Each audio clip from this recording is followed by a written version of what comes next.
June the 1st, 2009. Air France Flight 447 is en route from Rio to Paris. Then the plane vanishes over the Atlantic. I've lost an aircraft with 228 people on board. Aviation experts are baffled. Did the aircraft just go missing? Has it actually crashed? The plane is one of the most technologically advanced passenger aircraft ever to fly. For an A330 to have gone missing, it was kind of unthinkable. Clues to what happened to Flight 447 are frustratingly few. But now, recordings have been recovered from the cockpit.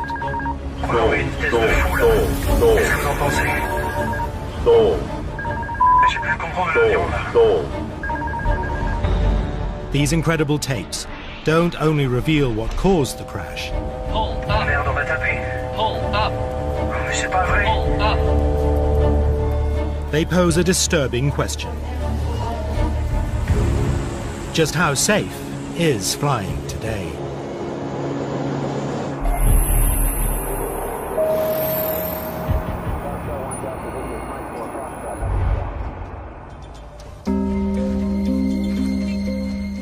May 2009, Rio de Janeiro, Galeão International Airport, 7 p.m. local time.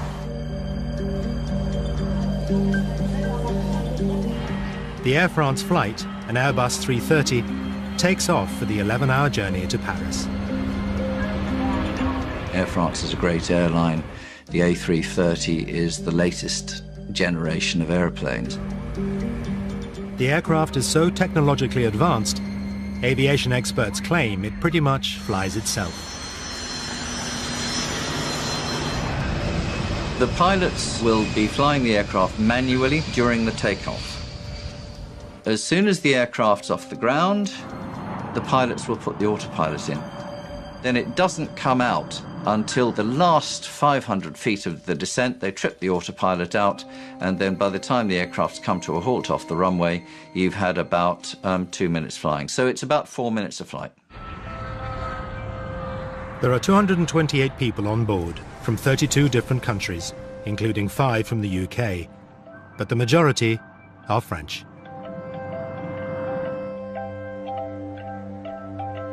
Caroline Soulas and her husband, Air France flight attendant Sebastian, have just enjoyed a 3-day break in Rio. Caroline got the opportunity to travel much because with her husband she went everywhere in the world, especially for Brazil. She went 3 times in Brazil. She fell in love with this country. Just before boarding Flight 447, Caroline contacts her mother, Corinne, at home in Paris. Before leaving Rio, it was about 7 o'clock, she sent me a text saying, it's a pity to leave Rio because it's so sunny. What's the time in Paris? It was the last text I had. 1:35 a.m. Flight 447 makes final radio contact with Brazilian air traffic control. Your traffic, my friend. Okay. The plane leaves Brazilian airspace and now flies into a radar dark spot in the middle of the Atlantic. The aircraft will be out of radar contact until it comes within range of Senegalese air traffic control. It was right in the middle of the big gap, in the middle of the ocean. And it was at a point where it was handing off between Brazil and Senegal. Most people don't realize that communications over the oceans are actually pretty spotty. And in this case, they were extremely spotty. 3:45 a.m. 2.5 hours after leaving Brazilian air control, Flight 447 still hasn't appeared on the radar screens in Dakar. They were slow to recognize, first of all, that the aircraft had gone missing. Senegal didn't sound the alarm very quickly. A search and rescue operation is scrambled to the last known position of the missing aircraft. In Paris, families and friends gather to meet the flight at Charles de Gaulle Airport. Passengers waiting for the aircraft flight 447. Corinne Soulas is at home, expecting her daughter to phone. But it is Caroline's father-in-law who rings. I receive a call asking me which was the number of the flight, because he has heard on the TV or on the radio that the plane has disappeared. And I didn't know that. So I began to be afraid. And when I saw every text on the TV or hearing the radio, I became folle, comment on dit? Mad. I became mad. Caroline's father, Robert, was working abroad when he heard the news. After I was alone on the earth, it was a great moment of loneliness. I couldn't imagine the loss of Caroline. It was not possible. Within hours of the disappearance, Air France makes an announcement. This is a catastrophe, undoubtedly.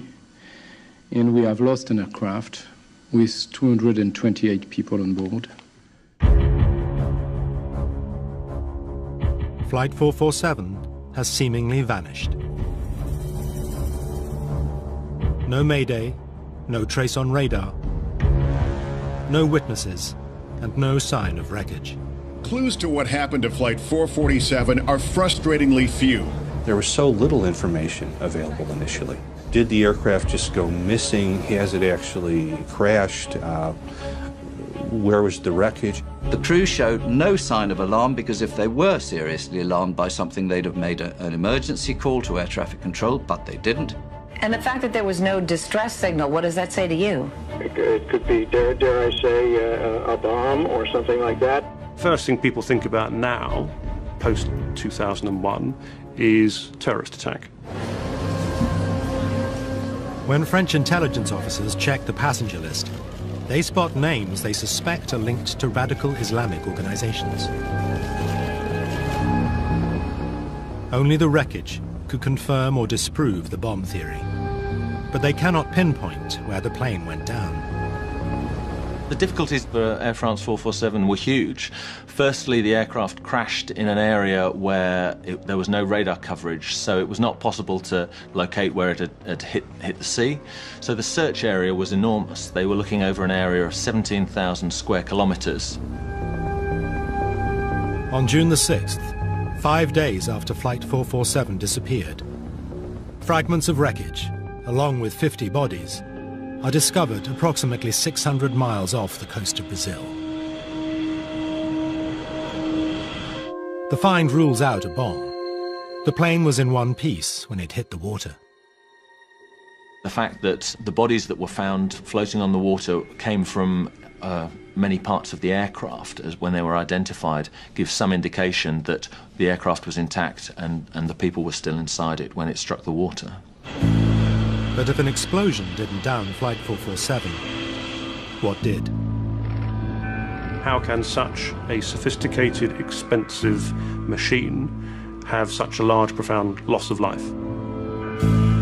There was a very strong hunger and need to know why it happened, both for the families and also for future safety.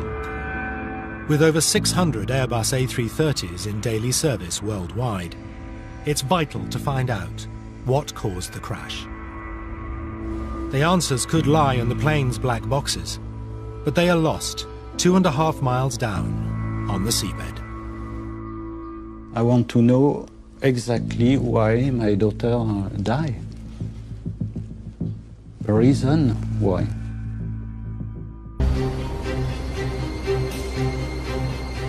French investigators need to discover why a state-of-the-art Airbus A330 has crashed off the coast of Brazil.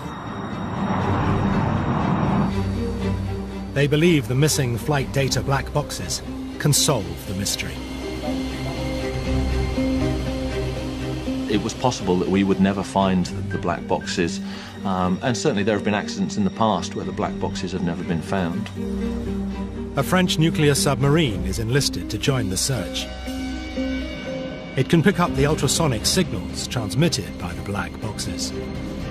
You have a 30-day lifespan on the underwater locator beacon, and the terrain at the bottom of the sea was very mountainous. If you can imagine, the seabed rises and falls by a huge amount, varying between, I think it was around 900 meters down to more than 4,000 meters depth. 30 days pass with no success. The team now send mini-subs down to scour the seabed. The black boxes were the crucial piece, which is, of course, why incredible amounts of time and treasure were spent by the French government and others. Many assisted trying to find these things, and it was an extraordinary search effort. But after almost 2 years, one of the greatest underwater searches in maritime history, costing over £25 million, draws a blank. Just as it seems the mystery of what downed Flight 447 would never be solved, the French investigators turned to the American team that located the wreck of the Titanic in 1985. Then, on the 2nd of April 2011, the dive team find the shattered fuselage, 13,000 feet down on the seabed. They also find 104 bodies, many still strapped in their seats.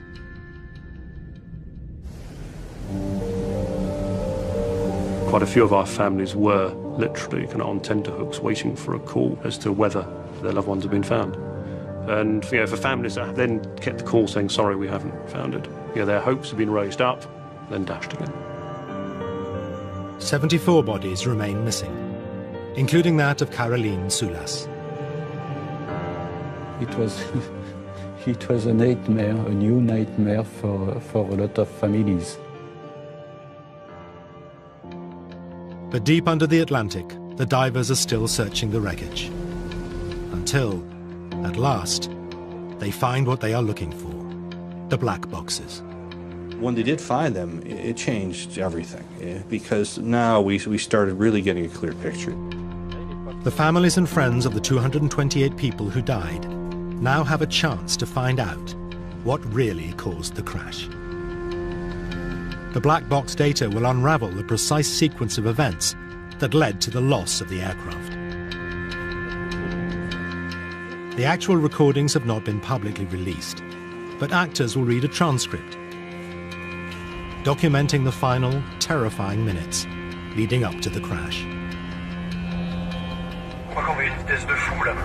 Qu'est-ce que vous en pensez? Remonte, remonte, remonte, remonte! Flight 447 leaves Rio and heads north, following the east coast of Brazil. In charge of the plane is Captain Marc Dubois, aged 58, with almost 11,000 flying hours under his belt. The second pilot is 37-year-old David Robert, who's clocked up over 6,500 hours. The third pilot is Pierre-Cédric Bonin, whose wife is also on tonight's flight. Age 32, Bonin, with just under 3,000 flying hours, is the least experienced member of the crew. Bonin is sitting in the cockpit's right-hand seat. His captain, Dubois, is sitting on the left. Robert is taking the regulation sleep break in the small cabin to the rear of the cockpit.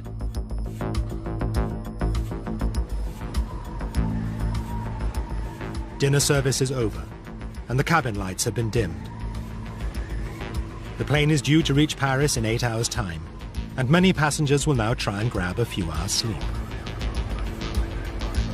Things also seem relaxed in the cockpit. Tout va bien? Tout va bien. Tout va bien? Pas de café, de thé? Tout va bien. Ça ira. À tout à l'heure. Merci.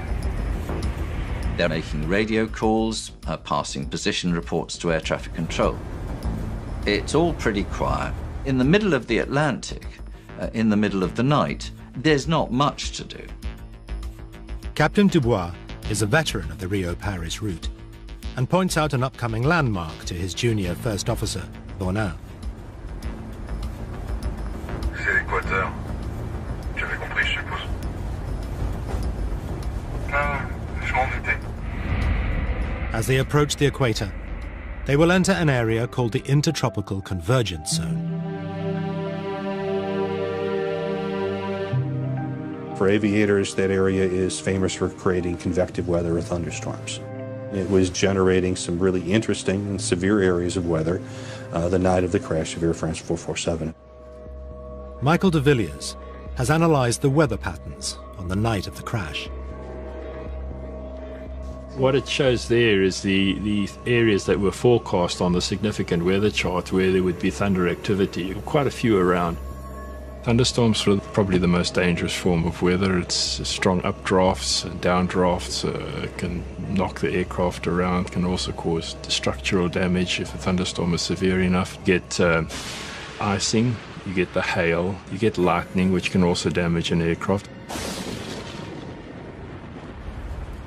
Massive cumulonimbus storm clouds can extend upwards to 50,000 feet, too high for commercial planes to fly over. Sometimes you've really got to think about which route you're going to take and which headings you're going to take up to try and avoid them. But Captain Dubois seems unconcerned, and Flight 447 stays on course. On va pas se laisser emmerder par des cumulus quand même. Navigating around storm clouds it's not demanding. You look at them, if they're in front of you, you turn left or turn right and you fly round them. I mean, this is not difficult stuff. But several other flights crossing the zone that night do decide to divert around the storm. Neige. 209 nœuds. Il y a un truc droit devant, et il y en a un autre derrière. Hein? Oh merde, non. Je baisse un peu la lumière intérieure pour voir dehors. Ouais. J'allume les feux pour voir. Ah voilà. Quoi? On dirait qu'on va rentrer dans les zones nuageuses. 1:51 a.m. Now the dimmed cockpit is suddenly lit up. Ah bah manquait plus que ça. C'est quoi ça? C'est tout ce qu'il nous fallait, monsieur de Saint-Elme. Veteran pilot Dubois recognizes the bright flashes as St. Elmo's fire, a spectacular electrical phenomenon common in the tropics. There were a number of unusual things that started to happen. There was apparently a blue glow that was St. Elmo's fire, and that projects a very odd and eerie light into the cockpit. The St. Elmo's fire is just this discharge on the windscreen. It's heavily charged ice pellets hit the windscreen and they discharge electricity out of it, so you get these patterns going up the window. J'avais pas l'impression qu'il allait y avoir de l'orage. Il va y avoir des turbulences quand j'irai dormir. David Robert, who was having a break in the small cabin at the rear of the cockpit, will shortly swap places with Captain Dubois. Bon, bah y a plus qu'à le réveiller, hein, c'est ça? Before Robert arrives, Captain Dubois wants to establish who's going to fly the plane while he's on his break. Ouais, c'est qui le pose? C'est toi? Bon, il va prendre ma place. This means Bonin, with the least amount of flying hours on his record, will pilot the plane until the captain returns. If a captain is going on the break, you would have thought that the priority would have been to have the most experienced person in charge of the aircraft and sitting in the appropriate seat. T'as dormi? Moyen. T'as pas dormi? Il a dit moyen. Bon, allez, je me casse. Bon, ça va. Bon, les petites turbulences qu'on vient d'avoir, t'auras les mêmes après? I did find it interesting that for what I thought we were certainly the most busiest part of the flight in terms of weather avoidance, the captain decided to take rest for that. I would have thought that would be the bit the captain would want to stay for. The decision he made, in his mind, he was quite happy with it. In hindsight, us looking at it, maybe it wasn't the best decision. Minutes after Captain Dubois leaves the flight deck, the weather deteriorates. On va les appeler à l'arrière pour leur dire. Oui? Oui, Marilyn, c'est Pierre devant. Dis-moi, dans 2 minutes, on devrait passer une zone où ça devrait bouger un peu plus. Il faudra vous méfier. D'accord. On s'assoit alors? Ouais, je pense que ça serait pas mal. Je te rappelle dès qu'on est sorti de là.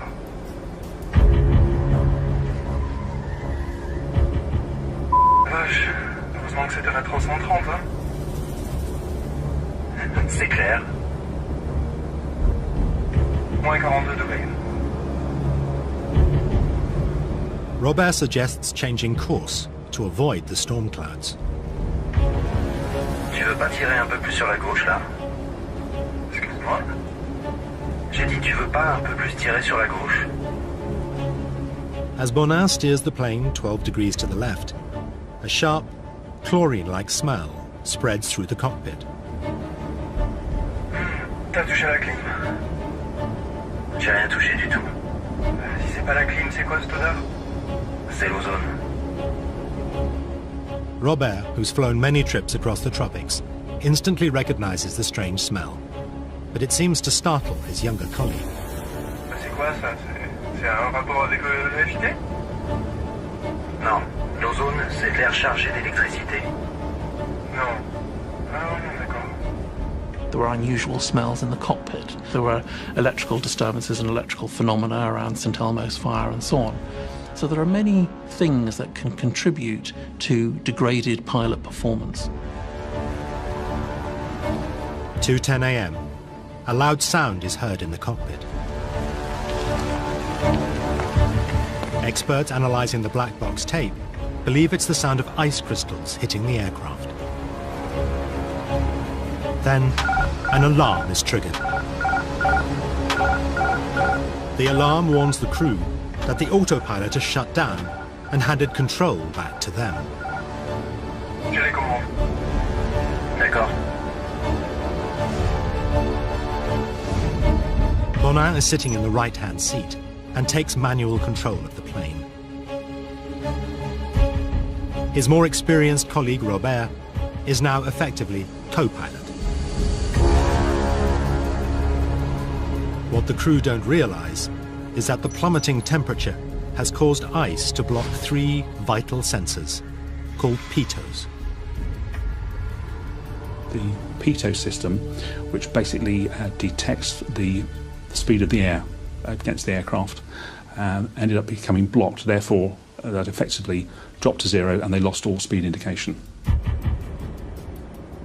The aeroplane, while it's in autopilot, suddenly said, "We know we're getting rubbish information here. We cannot deal with rubbish information, therefore we're going to trip the autopilot out and hand it back to the pilots. This is where they start earning their money." But it's not an emergency. It just means that there is no forward speed information. In theory, when the ice melts, the pitot sensors will work again. The drill is do nothing.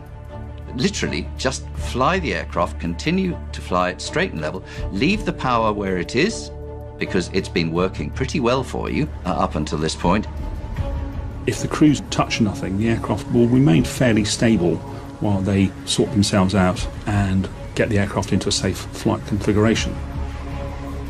In the case of Air France 447, there was almost an immediate reaction by the pilot flying, and that actually made the situation worse. We will absolutely never know why the pilot responded in the way that he did. Air France Flight 447 has flown into a storm, and its speed sensors have cut out. The plane's autopilot is shut down, handing control of the aircraft back to the flight crew.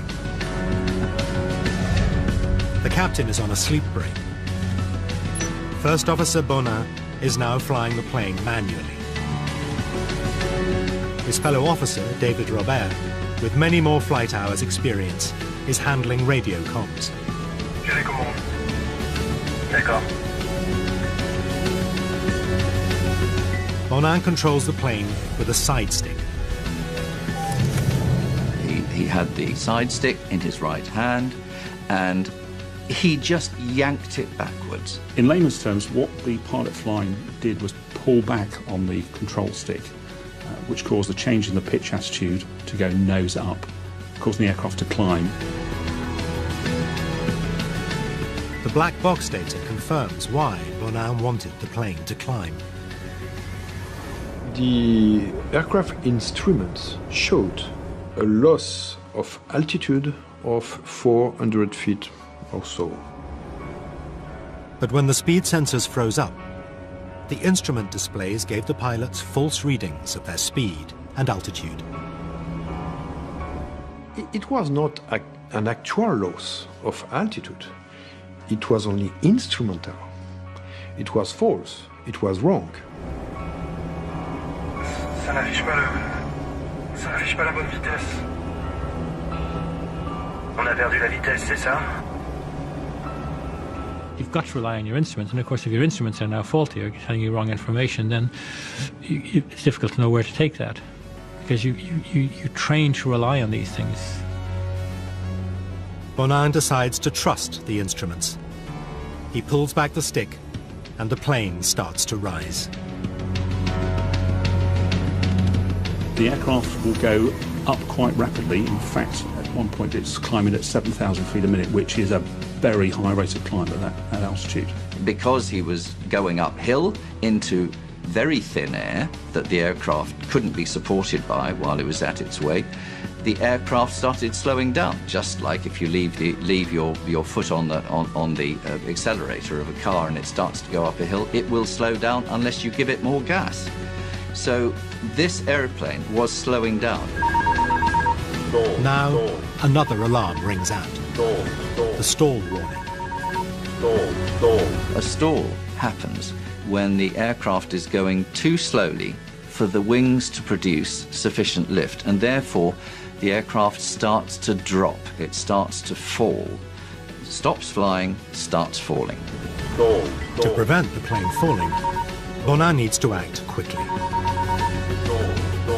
When the stall warning occurred, the pilots are expected to take an immediate action of changing the attitude, push forward on the side stick, reduce the angle of attack, and therefore recover from the stall. The way to recover that is to get your speed back. And the way to get your speed back is to put the nose down and go downhill. But Bonin doesn't put the nose down. He keeps the stick back, and the aircraft gains even more altitude, whilst continuing to lose speed. I'm only left to draw the conclusion that they didn't believe that the aircraft was stalled. The black box records show that one of the 3 speed sensors that had frozen now starts working again. Unfortunately, when the airspeed indications came back online, the aircraft attitude and various other parameters of the aircraft had changed quite dramatically. Now some new sensors come back in with valid information that didn't look valid because everything else was so totally messed up. Fais attention à ta vitesse. Fais attention à ta vitesse. Ok, je redescends. Stabilise. Ouais. And that's really where things went from a very benign circumstance to a rapidly escalating, out-of-control circumstance. Robert presses the crew call button. He wants to get Captain Dubois back from his break and onto the flight deck. But there's no answer.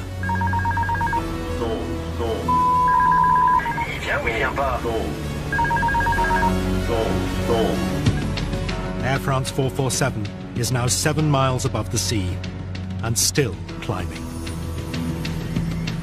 Once you're going up very, very fast, the speed is decaying very, very rapidly. If you kept pulling back, then you'd increase the rate of climb to a point, and the speed would decay until you got towards the point where the aircraft stalled. And then everything changes very dramatically. Now, at nearly 38,000 feet, Flight 447 starts to drop.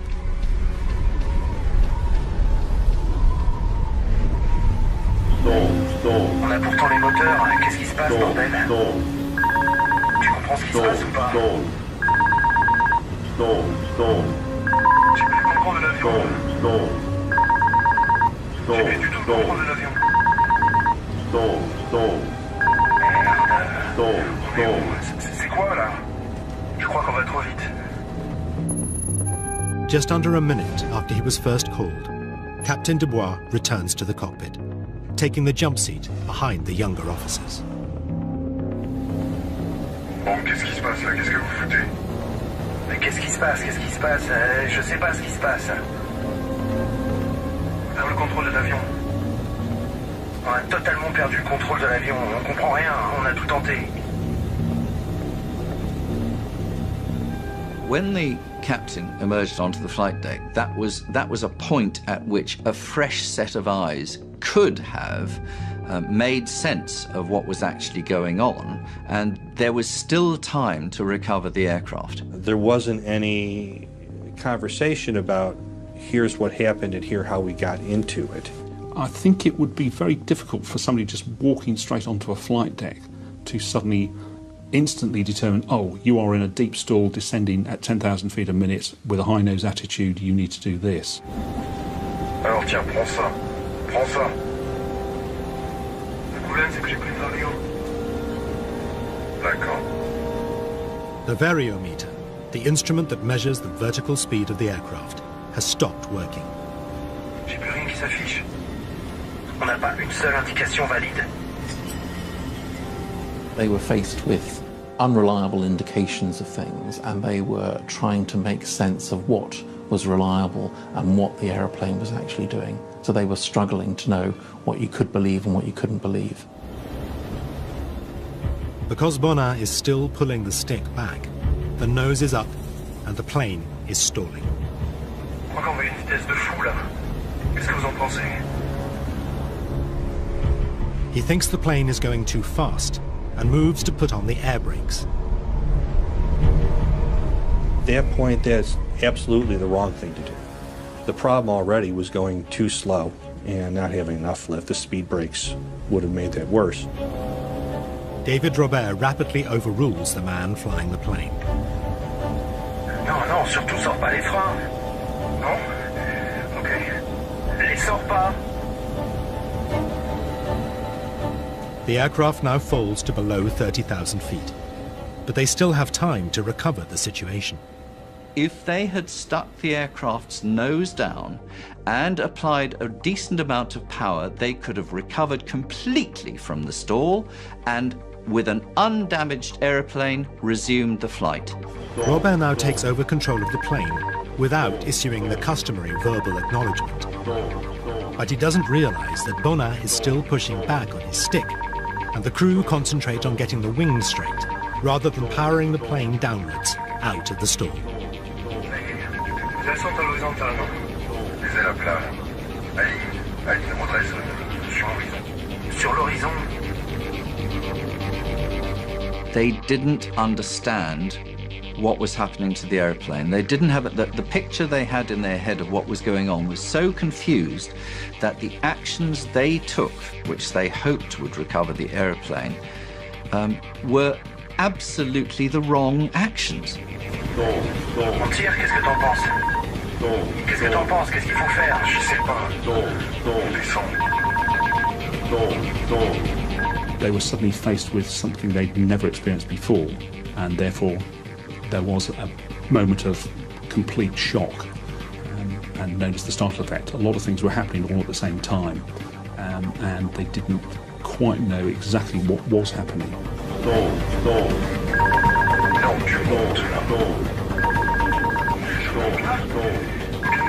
Alors on descend. Tu montes? Merde, c'est pas possible. We'll never know what was going on actually in the heads of those pilots. All we know is that they were confused. Exactly what picture they had of what was going on, we'll never know.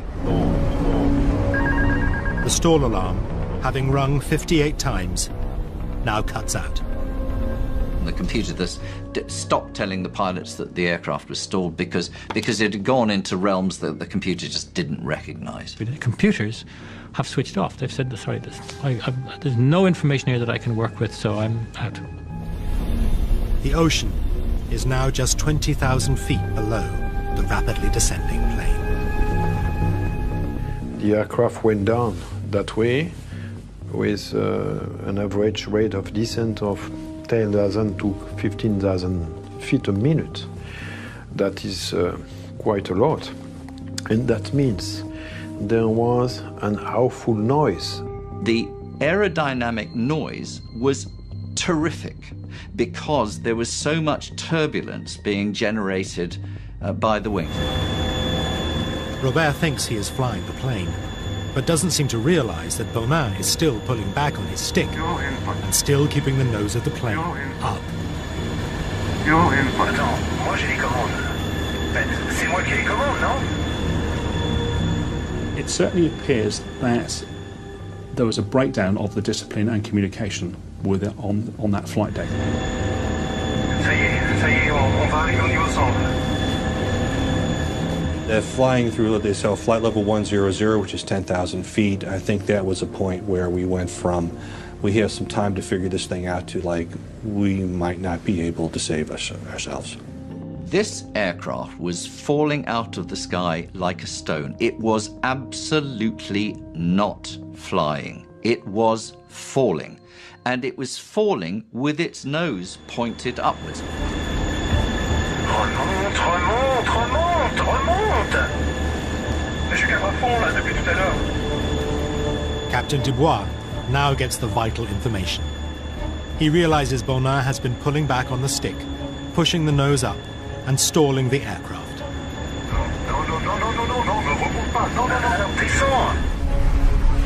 To get out of the stall, Robert knows he must get the nose of the plane pointing downwards. Alors donne-moi les commandes. À moi les commandes. Vas-y, fais les commandes. Attention, tu cabres. Je cabre, je cabre. Je cabre. Il faudrait là, on est à 4000 pieds. Tu cabres là.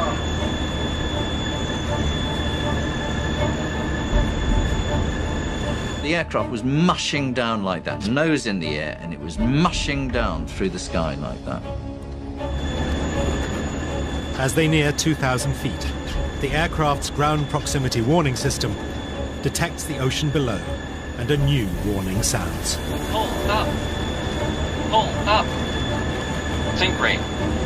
Pull up! Pull up! Allez, on tire. On tire, on tire, on tire. Pull up! Va taper. Pull up! Mais c'est pas vrai. Pull up! Qu'est-ce qui se passe? 10 degrés d'assiette. The recording stops at 02 hours, 14 minutes, 28.4 seconds.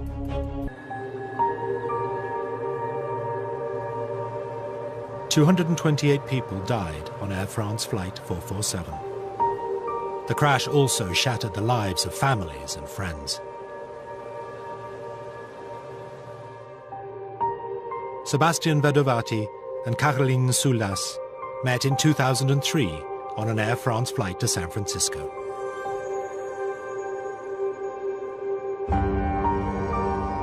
Six years later, they died on Air France 447. I love this picture because we can see their rings, and I've got the same ring. They were in love with each other. Her parents, Robert and Corinne, often visit the memorial dedicated to the passengers and crew located in Père Lachaise Cemetery. Their daughter has no grave. Her body was never found. And the problem is also that they were a couple. Sebastian's body has been retrieved and Caroline no. So it means that they are separated now forever. I hope she didn't feel anything before the impact, before the crash, I hope. I'm not sure of this. One of the questions that I get asked is, Did my father, husband, son, brother, sister know anything about what happened? The hardest one for me was talking to the family of a young boy who was coming back from being with his grandmother in Rio. And they only asked me one question: did he suffer? A mother asked me, so would my daughter have known about this? Because a lot of friends had told me that she wouldn't have known anything. She wouldn't have been conscious. And I felt obliged to tell the truth, which was, I'm afraid, in my view, I think she would certainly have been alive throughout the 3.5-minute descent. She may well have been asleep. I would hope she was asleep, but it would have been a bumpy, uncontrolled descent, and so she may well have known about it. At a press conference in Paris, Air France robustly defended their pilots and acknowledged the dedication of all 12 aircrew who died in the disaster. C'est dans un environnement de pilotage extrêmement dégradé que l'équipage, qui rassemblait à la fois les compétences du commandant de bord et des 2 copilotes, est resté engagé jusqu'au bout et jusqu'aux derniers instants. You have to go back and say, so 3 experienced pilots, qualified pilots, and between them they couldn't figure out what was wrong with their airplane and why it was flying into the ocean. That's a system failure. That's not a pilot failure. A report by the BEA, the French Safety Investigation Agency, found that the disaster was the result of both technical and human factors that started when the AF447 speed sensors, called pitos, malfunctioned and tripped the plane out of autopilot. Thales, the manufacturer of the pitos, state the tubes had to operate under severe environmental constraints that were well outside of both the specified parameters and certification requirements. But this wasn't the first time that this type of pitot tube had failed. EASA, the European Aviation Safety Agency, were aware of 17 cases of pitot failure from 2003 to 2008, but state it was not reported to them that crews had difficulties in addressing the situation. The pitos had been qualified to high standards and therefore did not justify mandatory action. Air France knew there was a problem with the pitot tubes, and by agreement they were going to phase in these replacement working pitos over a matter of months. But what they weren't going to do is to ground all their Airbus aircraft whilst these new working pitos are retrofitted. They felt that they could operate safely, in their opinion. Airbus, the manufacturer of the A330, also stress the pitos fitted on the plane met all safety requirements. All 3 pitot probes satisfied the requirements of the certification, and subsequent to the accident were retested and they still satisfied. In fact, they did better than the certification limits by quite a bit.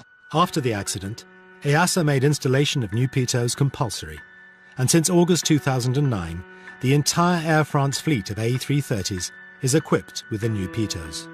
The investigation report also recommended improvements to A330 stall alarms and cockpit instrumentation, primarily the plane's flight path navigational aid, the flight director. The flight director was a bit confusing. And keep in mind, we've established already that the computers were confused, that they were still tending to follow the flight director commands.